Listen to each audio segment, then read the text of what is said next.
بسم الله الرحمن الرحيم. حميم. تنزيل الكتاب من الله العزيز الحكيم.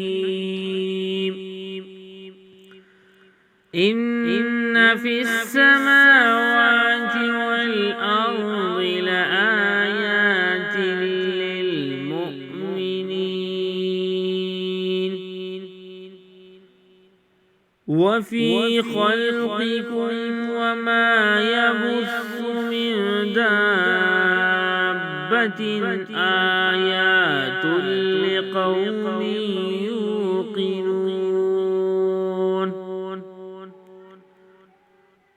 واختلاف الليل والنهار وما أنزل الله من السماء من رزق فأحيا به الأرض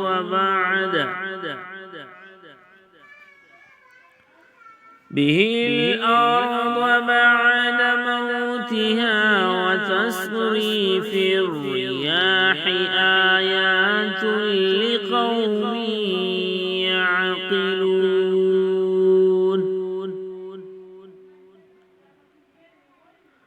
تلك آيات الله نتلوها عليك بالحق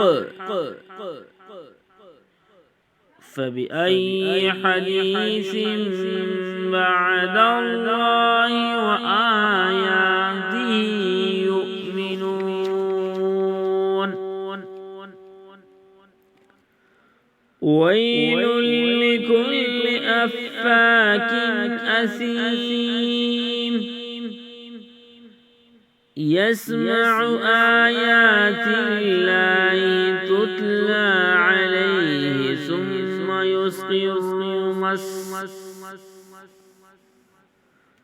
يصغر مستكبرا كأن لم يسمعها